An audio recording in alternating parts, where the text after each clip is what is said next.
નમસ્કાર મિત્રો, મા આશાપુરા ન્યૂઝની ટીમ આજે ભોરારા તાલુકો મુંદ્રા ભોરારા એટલે કે હાઈવેનું એક નજીક પડતું ગામ અને ખાસ કરીને અરવિંદસિંહની વાત કરીએ તો સ્વરાજની ચૂંટણીનો બરાબર અનુભવ છે અને અત્યારે ખાસ કરીને સરપંચ તરીકે એમના ધર્મપત્ની શ્રીમતી નીલમબા અરવિંદસિંહ જાડેજા એ સરપંચ તરીકે ચૂંટાયા છે। ત્યારે આપણે આ એવોર્ડ મા આશાપુરા ન્યૂઝ, કલાપી સાપ્તાહિક અને કચ્છિયત સાપ્તાહિક દ્વારા બાપુને આપશું અને મતદારોનો કઈ રીતે આભાર વ્યક્ત કરે છે, આગામી 5 વર્ષમાં કઈ રીતે ગામનો વિકાસ કરવાની નેમ છે, કારણ કે અનુભવ એમની પાસે છે, વધુ ગામને કઈ રીતે સારું બનાવશે એ અપેક્ષા સાથે એમને અભિનંદન આપીએ છીએ। ગ્રામ વતી એવોર્ડ જે છે એ બાપુને આપીએ છીએ સમગ્ર મતદારો તરફથી, ટેકેદારો, સભ્યો અને હવે હાર જીતને સાઈડમાં મૂકી અને તમામ વોર્ડની વિકાસ કઈ રીતે કરવો એને આપણે બાપુને પ્રશ્ન પૂછશું। જી, શું માહોલ હતો ચૂંટણી પહેલા? તો સારો માહોલ હતો જી। ગામજનોનો શું આગ્રહ હતો કે તમે ફરી પાછા આ વખતે ચૂંટણીમાં ઝંપલાવો, તો કયા મુદ્દાને લઈને તમારા ઉપર પસંદગી થોડી હતી ઉમેદવાર તરીકે? ગ્રામમાં બધા લોકોના કામ, જી, કે રોડ, રસ્તા ને ગટર, જી, એ જે મેન સુખાકારી બધાને જોઈએ, જી, એના માટે અમે મહેનત કરશું। તમારો અગાઉનો અનુભવ છે તાલુકા પંચાયત, બરાબર? તે અનુભવ હવે ગ્રામ પંચાયતમાં કઈ રીતે ઉપયોગી થશે અને બધા જ લોકોને સાથે લઈ અને વિકાસના કામો કઈ રીતે કરવાના છે?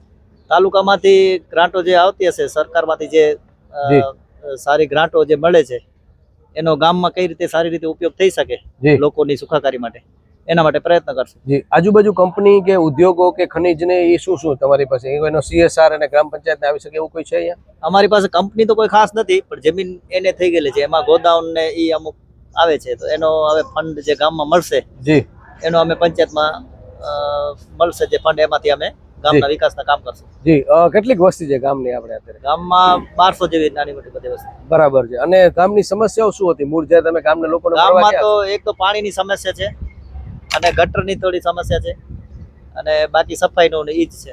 બરાબર છે। તમારી પાસે અનુભવ છે, જાગૃતિ અને આખી ટીમ છે, તો 5 વર્ષનું શું લક્ષ્ય લઈને તમે ચાલો છો કે લોકો આદર્શ ગામ તમારું જોવે એમ? એના માટે તબક્કાવાર કયા કયા કામ લેવાના છો?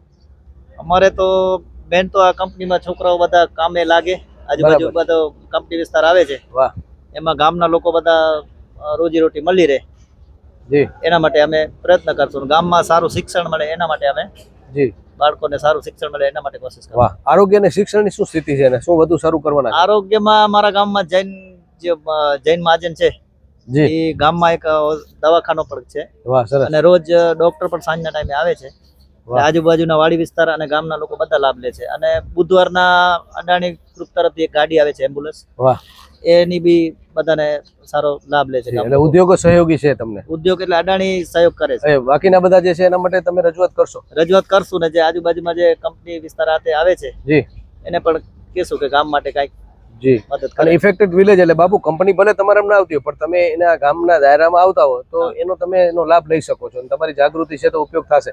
બાપુ, જળ સંચય માટે શું કામગીરી છે? ધારો કે કુવાની વાત છે, બોર રિચાર્જિંગ, જે પાણીનો તળાવ, જે ચેક ડેમ, એના માટેનું કોઈ પ્લાનિંગ ખરું? જળ સંચય માટે આપણે આ ભૂખી નદી જે છે એના માટે હમણાં જે આ કંડલાપોર્ટ કેપીટી વાળાએ જે રિવરફ્રન્ટની જાહેરાત કરી છે, વાહ, અને એ લોકો બનાવવાના છે, આખું ગ્રાન્ટ એ લોકો આપશે, જી, અને એમાં અમારો સહયોગ રહેશે। અમે મહેનત કરીને એ કરશું ને અંદર મોટા ચેક ડેમ બને, તળાવ થાય, એમાં પાણી ભરાય, જી, અને પાતાળ ઊંચા આવે એના માટે કરશું। ને પહેલા પણ અગાઉ અમુક જળ સંચયના બોર થયેલા છે, વાહ, એ તમે કરેલા છે?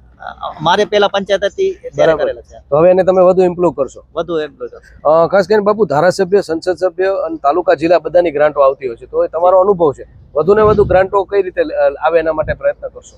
એ અમે પ્રયત્ન કરશું, વધુ ગ્રાન્ટ મળે ગામમાં, જી, એના માટે અમે રજૂઆત કરશું। વિરામ તરફ જઈ બાપુ, આપણે ખાસ કરીને સીસીટીવી સુરક્ષા, બેન દીકરીઓની સુરક્ષા માટે ગામને સીસીટીવીની વાત છે, ગામમાં કોઈ અનિચ્છનીય બનાવ ન બને એના માટેના પ્રયત્નો શું હશે? આપણે એ બી અમે કોઈ કંપનીનો સહારો લઈને સીસીટીવી ગામમાં લગાવશું તો ગામને બધાને ચોરી ને આ તે બધું થાય છે એના માટે અટકે, લોકો તરફથી જે ખોટા કામ થાય છે, તો સીસીટીવી હોય તો થોડુંક સુરક્ષા મળે।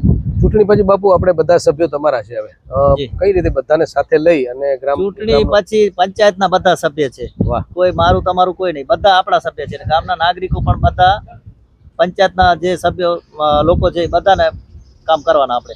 અંતિમ પ્રશ્ન બાપુ, ખાસ કરીને ગામના લોકોને દાખલાની વાત છે કે આજે તાલુકા સુધી ન હેરાન થવું પડે, તો ગામમાં જેવી વ્યવસ્થા છે કોઈ ભણેલો? ગામમાં પંચાયતમાં જ એક માણસ બેસાડેલો છે, અને જે દાખલા અને આ તે જોઈએ છે આવકના દાખલા ને એ બધું ત્યાં જ પંચાયતમાં જ અમે બનાવી આપીએ છીએ. મતદારોનો કઈ રીતે આભાર વ્યક્ત કરશો? તમારા ઉપર કળશ જોડે છે. મતદારોએ આજે મારા ઉપર વિશ્વાસ રાખી અને મને આ જંગી બહુમતીથી જીતાડ્યો એ બદલ આખા ગામનું હૃદયપૂર્વક આભાર માનું છું.